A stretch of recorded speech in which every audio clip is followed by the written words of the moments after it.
വേനലിനും കടുത്ത ചൂടിനും നേരിയ ആശ്വാസം പകർന്ന് അടിമാലിയിലും സമീപ മേഖലകളിലും വേനൽ മഴ ലഭിച്ചു. വേനൽ മഴ വൈകിയതോടെ ചെറുജലസ്രോതസ്സുകൾ ഒട്ടുമിക്കതും വറ്റിവരണ്ട അവസ്ഥയിലാണ്.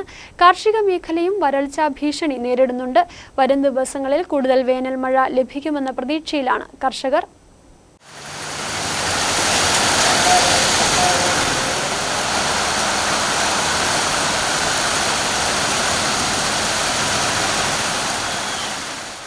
വേനൽ കടുത്തതു മുതലുള്ള കാത്തിരിപ്പിനൊടുവിലാണ് കടുത്ത ചൂടിന് നേരിയ ആശ്വാസം പകർന്ന് അടിമാലിയിലും സമീപ മേഖലകളിലും വേനൽ മഴ പെയ്തത്. പരക്കെ പെയ്ത മഴ കൊടും ചൂടിനെ തണുപ്പിച്ചു. ചിലയിടങ്ങളിൽ അരമണിക്കൂറോളം മഴ പെയ്തു. മാങ്കുളം അടക്കമുള്ള ഇടങ്ങളിൽ കഴിഞ്ഞ ഏതാനും ദിവസമായി വേനൽ മഴ ലഭിക്കുന്നുണ്ട്. വേനൽ മഴ വൈകിയതോടെ ചെറു ജലസ്രോതസ്സുകൾ ഒട്ടുമിക്കതും വറ്റിവരണ്ട അവസ്ഥയിലാണ്. കാർഷിക മേഖലയിലും വരൾച്ചാ ഭീഷണി നേരിടുന്നുണ്ട്. മുൻവർഷത്തെ അപേക്ഷിച്ച് ഇതുവരെ ലഭിച്ച വേനൽ മഴ കുറവെന്ന് കർഷകർ പറയുന്നു. പകൽ സമയത്ത് ഇപ്പോഴും ഹൈറേഞ്ചിൽ ഉയർന്ന താപനിലയാണുള്ളത്. വേനൽ മഴയുടെ കുറവും ജലലഭ്യതയും ഏലം കർഷകരെയാണ് അധികവും പ്രതിസന്ധിയിലാക്കിയിട്ടുള്ളത്. വരൾച്ച ബാധിച്ച് ഏലത്തട്ടകൾ നിലം പതിക്കുന്ന സ്ഥിതിയുമുണ്ട്. ശരങ്ങൾ കരിഞ്ഞുണങ്ങി. വാഴ, പാവൽ പോലുള്ള തന്നാണ്ട് വിളകളെയും ജാതികൃഷിയെയും വേനൽ പ്രതികൂലമായി ബാധിച്ചിട്ടുണ്ട്. ഇത്തവണ കാലവർഷത്തിലുണ്ടായ കുറവും പുഴകളിലെ ജലനിരപ്പ് ക്രമാതീതമായി താഴാൻ കാരണമായിട്ടുണ്ട്. വരും ദിവസങ്ങളിൽ കൂടുതൽ വേനൽമഴ ലഭിക്കുമെന്ന പ്രതീക്ഷയിലാണ് കർഷകർ.